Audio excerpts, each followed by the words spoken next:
¿Qué tal, amigos de Huacha Noticias?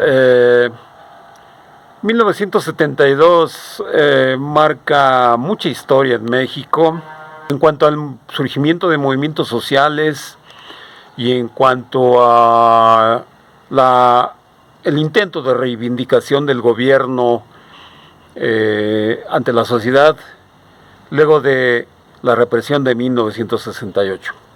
Uno de los autores de ese hecho fue Luis Echeverría Álvarez, que en 1972 crea el Instituto Nacional para la Vivienda de los Trabajadores, Infonavit, que este día está destacando por un fraude monstruoso denunciado durante la conferencia del gobierno de la presidenta Claudia Sheinbaum.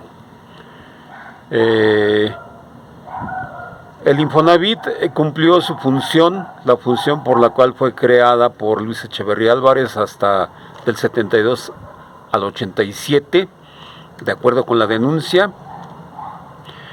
y a partir de ese momento tuerce su función en favor de intereses personales. Aquí a mis espaldas estamos viendo el valle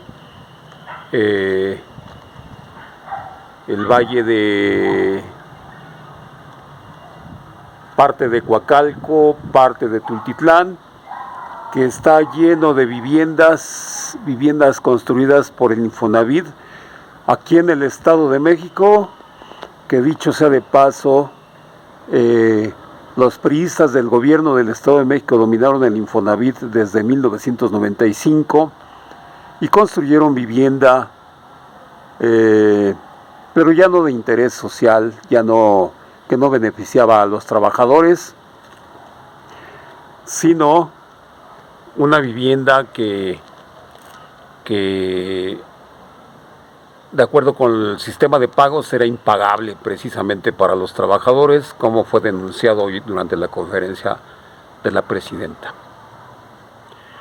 Sin embargo, fue un grupo que dominó al Infonavit durante muchos años.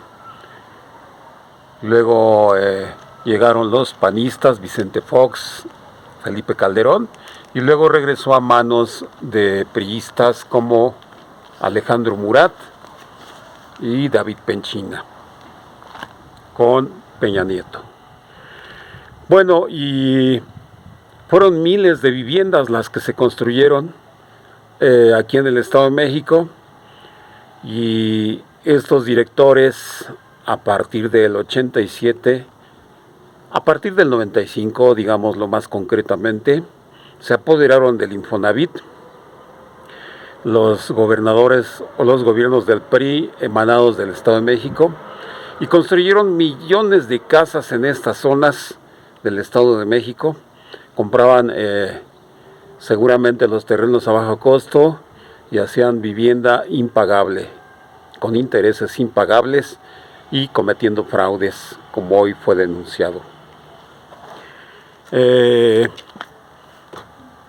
Crearon un organismo con un sistema de gobierno en el cual los directores actuales de Morena no tenían ni voz ni voto.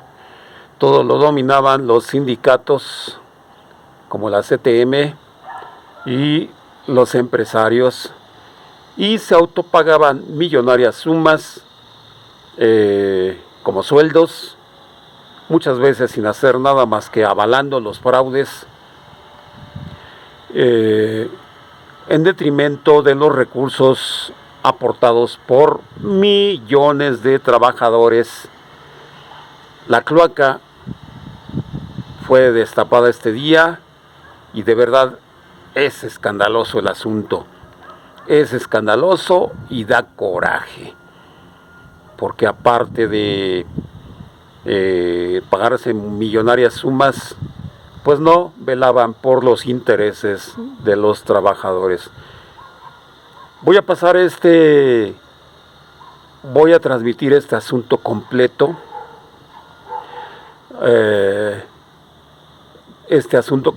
que denunció el actual director del Infonavit, que está investigando este asunto, Él lo explica, da pormenores. Me gustaría que usted lo escuchara porque le afecta si usted es trabajador aportador, porque todos los trabajadores aportan un porcentaje de sus recursos para vivienda y en muchos casos estos fondos fueron tomados para beneficios personales. Están involucrados exdirectores, entre los cuales podrían encontrarse Alfredo del Mazo, Óscar Jofré Velázquez, Luis Pablo de la Serna, Víctor Manuel Borrás, que ya estuvo con Fox y con Calderón. Después regresan los priistas Alejandro Murat Hinojosa y también lo sucede David Penchina. De verdad que el asunto es escandaloso y amerita que usted lo escuche completo. Quizás lo transmitamos en dos partes, pero vea esta primera parte, por favor. Ponga la atención, porque usted puede estar siendo afectado por uno de estos asuntos delatados hoy durante la conferencia de la presidenta Claudia Sheinbaum. Que el Infonavit se constituyó en 1972 a fin de garantizar el derecho a la vivienda de los trabajadores. Durante 15 años, después de 1972, operó con normalidad su función primordial, que era dar crédito barato a la derechohabiencia. Sin embargo, a partir de 1987 y hasta el inicio de la administración anterior del licenciado López Obrador, de manera inexplicable se entregaron créditos cuya característica fue que, a pesar de que los derechohabientes realizaban sus pagos correspondientes, lejos de bajar, subían los créditos. Esto los convertía en créditos impagables. El resultado de este diseño de financiamiento provocó que al día de hoy la cartera del Infonavit, que consta de 6.2 millones de créditos, tenga 4 millones en condición de impagables. La que sigue, por favor. Aunado a lo anterior, en los últimos 10 años no se ha construido vivienda para los trabajadores de menores ingresos, por lo que actualmente existen 7.3 millones de derechohabientes que pueden acceder a un crédito, pero que en el mercado no encuentran vivienda acorde a sus capacidades económicas. Es de destacar que en el gobierno del presidente Andrés Manuel López Obrador se instrumentaron medidas en beneficio de la derechohabiencia del Infonavit, sobre todo las que derivaron en el cambio de modelo de créditos impagables y en el establecimiento de políticas que prohibían desalojo de familias que caían en falta de pagos. En el gobierno del presidente López Obrador se dejaron de otorgar créditos impagables. A partir de ese gobierno los créditos son normales, son correctos, y ya no se desalojaron familias durante su administración. Lo mismo que en la administración de la presidenta Claudia Sheinbaum. La que sigue, por favor. ¿Cuáles son las propuestas de reforma? Continuar diciendo que el incremento en la generación de empleos, así como el incremento del salario mínimo que de manera histórica se impulsó en la administración pasada, también jugaron a favor de los trabajadores, pues los recursos del Fondo de Vivienda aumentaron más de 5 veces, al pasar de 140,000 millones en 2018 a cerca de 800,000 millones al cierre de la administración del presidente López Obrador, al cierre de este año. Por la configuración corporativa que tiene el Infonavit en la actualidad, la presidenta de la República planteó una reforma legal que equiparará la gobernabilidad del Infonavit con la del IMSS, manteniendo el sello tripartita que distingue a ambas instituciones. Bajo esas consideraciones, la reforma contempla, entre otras cosas, lo siguiente: un sistema de vivienda con orientación social que se amplía en 3 vertientes: crédito barato y suficiente, es decir, para que tengan acceso a vivienda derechohabientes que ganan menos de 2 salarios mínimos. El desarrollo de vivienda, es decir, el Infonavit va a tener la posibilidad de comprar terrenos, recibirlos en donación y construir vivienda. Y el arrendamiento social con opción a compra. Los trabajadores van a poder rentar sin exceder el pago del 30% de su salario para que tengan acceso a una vivienda adecuada. La que sigue, por favor. Ah, caray, ¿nos regresamos? No. Sí. La constructora del Infonavit realizará proyectos de desarrollo inmobiliario para los trabajadores que menos ganan y que históricamente no han tenido acceso a una vivienda barata y suficiente. Actualmente existen 7.3 millones de derechohabientes con ingresos de menos de 2 salarios mínimos que ya tienen derecho a un crédito para adquirir una vivienda de interés social, solo que estas no existen en el mercado. Estos 7.350.000 trabajadores se componen por 3.200.000 mujeres y 4.140.000 hombres. La que sigue, por favor.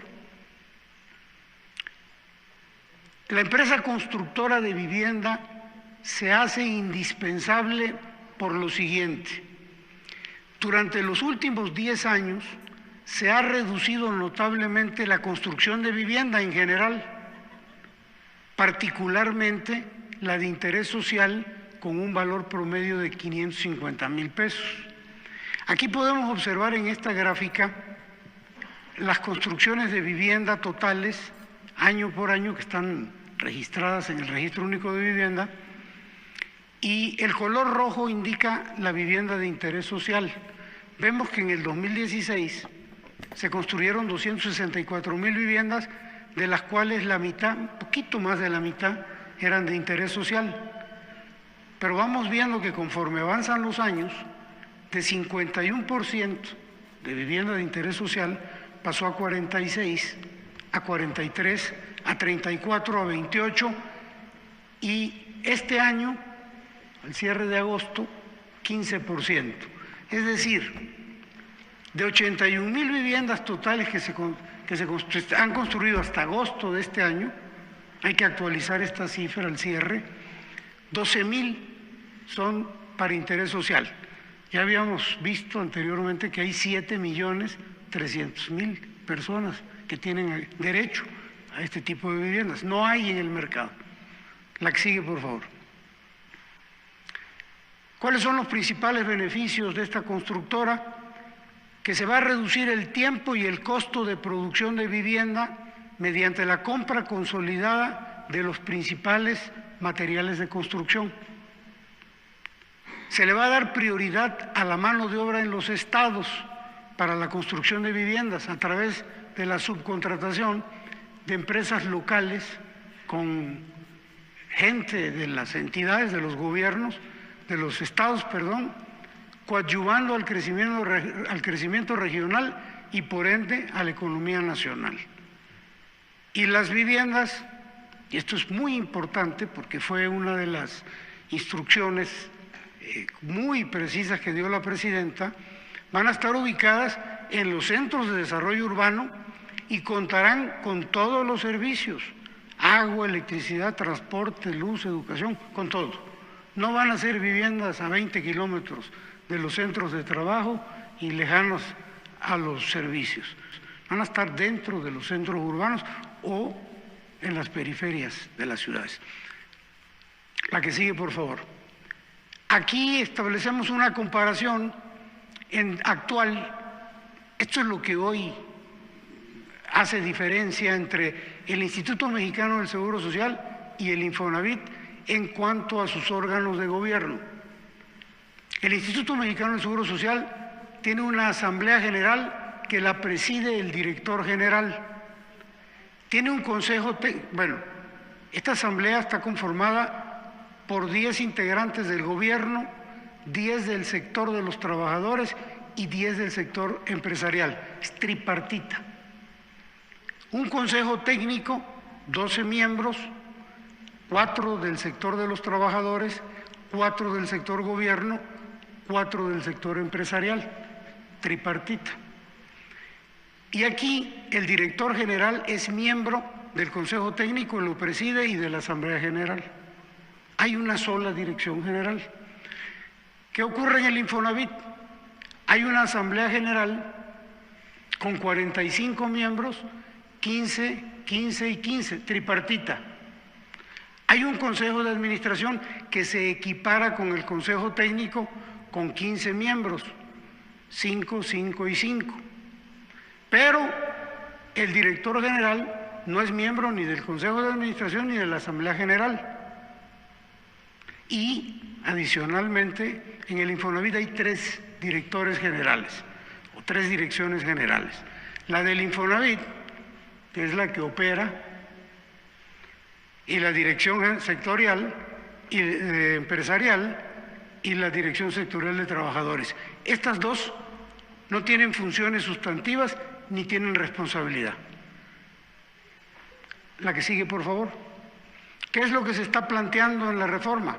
Homologar los órganos de gobierno, de manera tal que en el Infonavit ahora haya, igual que en el IMSS, 30 miembros, 10, 10, 10, no se pierde su característica tripartita. Que en el Consejo de Administración haya 12 miembros, 4, 4 y 4, 4 sector gobierno, 4 trabajadores, 4 sector empresarial, y también es tripartita. El cambio es que el director general ahora ya es miembro, o sería, a partir de la autorización de esta reforma, integrante del Consejo de Administración y de la Asamblea General. Y la desaparición de la Dirección General Sectorial de Trabajadores y de la Dirección General Sectorial de los Empresarios. De esta manera quedarían homologadas los órganos de ambas instituciones sociales. La que sigue, por favor. Un resumen de lo que acabo de decir. Se respeta el tripartismo paritario en los órganos de gobierno del Infonavit. Se homologa el esquema de gobierno al del IMSS. El director general, como representante del Ejecutivo, será nombrado y removido directamente por la Presidenta de la República. Hoy no sucede así. Hoy la Presidenta propone y la Asamblea decide. Se eliminan las direcciones sectoriales de trabajadores y empresarial que no tienen funciones sustantivas ni responsabilidades, pero sí tienen prerrogativas y percepciones económicas muy por encima del sueldo de la Presidenta de la República. Sí, no tienen responsabilidades, no tienen funciones, pero ganan más que la Presidenta de la República. Y se termina con el esquema, y esto es importante, del pago por asistencia a sesiones de la Asamblea, del Consejo, de los comités y de las comisiones, de los integrantes de los sectores. Cada uno de los integrantes que asiste a una asamblea, a un consejo, a un comité, a una comisión, cobra por asistencia entre 60 y 90 mil pesos por cada sesión. La que sigue, por favor. Esta reforma a la ley va a permitir un mayor control y vigilancia de los recursos provenientes del ahorro de los trabajadores. Me explico. Al existir 3 direcciones en el instituto, en el Infonavit, se diluye la línea de responsabilidad y los órganos de control al interior del Infonavit resultan ineficaces, solo se realizan observaciones administrativas irrelevantes, dado que no se atacan los verdaderos actos de corrupción que se han venido dando. Con la reforma no solo va a existir una responsabilidad directa, trazable y transparente en el manejo de los recursos, sino que permitirá, como hoy no sucede, la fiscalización por parte de la Auditoría Superior de la Federación. Hoy no permiten que la Auditoría Superior haga auditorías al fondo. Y eso lo vamos a ver un poquito más adelante con algunos ejemplos. Tanto el sector empresarial como el de los trabajadores se han opuesto a la fiscalización de la Auditoría Superior al grado, ojo con esto, de ordenar a la anterior Dirección General del Infonavit a ampararse contra sus resolutivos.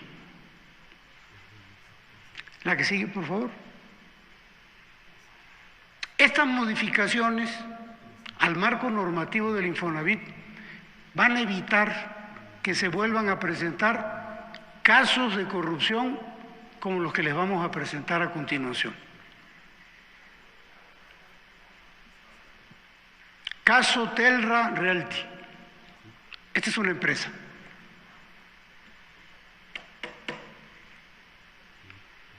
En el año 2014 se contrató a esta empresa para diseñar y operar una plataforma para administrar soluciones de viviendas de acreditados que cambian de lugar en donde residían. Está medio complicado entender el objeto del contrato. Lo que sí es fácil de entender es que el monto de este contrato eran 100 millones de pesos y esta empresa tenía 2 años para establecer la plataforma. Cuando se venció ese plazo de 2 años, la empresa Telra no entregó el servicio contratado. Debió haber sido penalizada en ese momento, porque no cumplió. Pero fíjense bien, contrario a ello, no solo no se le penalizó, sino que el Consejo de Administración autorizó el pago de una indemnización por un monto de 5,000 millones de pesos. Esto a mí me cuesta mucho trabajo. 2016 fue eso. Sí. Cuesta mucho trabajo entenderlo porque lo primero que cuando yo me enteré de esto, cómo a partir de un contrato de 100 millones, cómo a partir de un incumplimiento que debió haber sido una penalización, en lugar de penalizar, pagas, pero pagas 5,000 millones como indemnización. La empresa estaba conformada por 5 socios. 2 socios de Telra devolvieron 2,000 millones de pesos cuando se dieron cuenta que estaba medio chueco el asunto. Pero 3 se han negado a devolver 3,000 millones restantes. Esos 3,000 millones andan volando. Uno de los argumentos que se usó para pagar esta indemnización y que obra en la carpeta de investigación es el siguiente que les vamos a poner a su consideración. Este documento que les vamos a presentar es atribuido al despacho legal White & Case presentado por la Dirección Sectorial Empresarial del Infonavit. Ojo con esto. Como justificación para el pago de la indemnización de los 5,000 millones y que obra como prueba en la carpeta de investigación. El documento que van a ver ustedes a continuación supuestamente justifica por qué un contrato de 100 millones de pesos que no cumplió la empresa debe de cobrar una indemnización de 5,000 millones. No era de 5,000, eran como de 7,000, pero hicieron una rebajita, la dejaron en 5,000. Este es el documento, esta es la empresa, White & Case, son 3 hojas, y resulta muy interesante observar. Olvídense de lo que dice, hay que leer lo que dice, desde luego, pero lo importante es ver que las hojas tienen una antefirma, y la antefirma es W, un signo de I, White and Case. Está antefirmada esta, está antefirmada esta y está antefirmada la última. Y la última está firmada por White and Case S.A. No existe ninguna persona moral que firme de esta manera. Normalmente en los despachos legales y en las empresas, quien firma es un socio de la empresa o el representante legal de la empresa. Es como si Coca-Cola sacara un documento, un comunicado público, pues tendría que firmar el distribuidor, el director, pero no va a poner Coca-Cola y además firma Coca-Cola. Pues Coca-Cola no existe como persona física. ¿Sí se entiende, verdad? Entonces nosotros desde aquí le hacemos un llamado a la empresa White and Case para que avale este documento. ¿O no? O no, porque nos parece bastante raro. Yo en mi vida he visto que una empresa pueda firmar, una empresa moral pueda firmar de esta manera. Firman los representantes, los directores. Esto lo presentó la Dirección General de los Empresarial como prueba, como justificación para el pago de los 5.000 millones. La que sigue, por favor. Y aquí viene algo interesante, porque no termina el asunto todavía. La Auditoría Superior de la Federación descubrió, a través de la información presentada por la Comisión Nacional Bancaria y de Valores, que en el caso de Telra existió triangulación de recursos, de dinero, entre las empresas contratadas directamente por el Infonavit y la cuenta bancaria de un funcionario del Infonavit que fungió como asesor del director general en 2018. Eso es antes de que llegara el presidente López Obrador. Sí, fue antes de la administración del presidente López Obrador. Sí, es importante. Ante la intervención de la Auditoría Superior, ojo, por alguna razón, los sectores empresarial y de trabajadores instruyeron en octubre de 2023 al Infonavit a interponer un amparo contra el informe de resultados de dicho órgano fiscalizador, con el voto en contra del sector gobierno y de la oposición de la Dirección General. A la fecha continúan impidiendo la atención a las recomendaciones de la ASF, de la Auditoría Superior, con el argumento principal de que la Auditoría Superior de la Federación no tiene competencia para auditar los recursos, ellos les llaman recursos privados, que pertenecen a los trabajadores. Este informe de resultados de la Auditoría Superior es público y se puede consultar en el siguiente vínculo. Otro ejemplo, actos de corrupción. Este es un programa que en el Infonavit se le llama Línea 3. Consiste en financiar a constructores de vivienda para los derechohabientes. Este tipo de proyectos son propuestos únicamente por las direcciones sectoriales de trabajadores y la empresarial, y así son presentados al Consejo de Administración para su autorización. No hay un estudio técnico, financiero, de ninguna índole, simplemente proponen una empresa para un desarrollo, se autoriza porque son 2/3 partes del Consejo y se aprueba. Se han identificado 22 proyectos autorizados entre 2017 y 2018 que no han sido concluidos y que presentan adeudos vencidos con el Infonavit en el orden de 575 millones de pesos. Adicionalmente a esto, existen 18 desarrolladores con adeudos por 768 millones de pesos, esto como resultado de deficiencias en el seguimiento a pagos y aplicación de penalizaciones. Estas cantidades no incluyen inflación, no incluyen intereses, que si se cuantifican, duplican estos montos. Esté atenta a la segunda parte. En la segunda parte también van a dar pormenores de cómo defraudaban con viviendas que se vendían hasta en más de 1000 veces, una sola vivienda en más de 1000 veces a diferentes personas,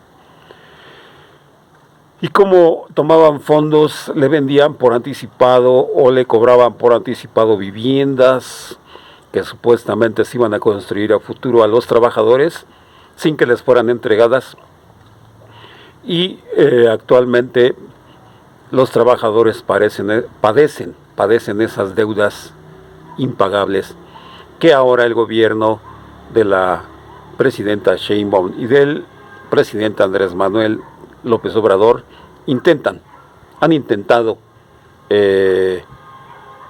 contener estos fraudes y contener estos daños patrimoniales a los trabajadores mexicanos.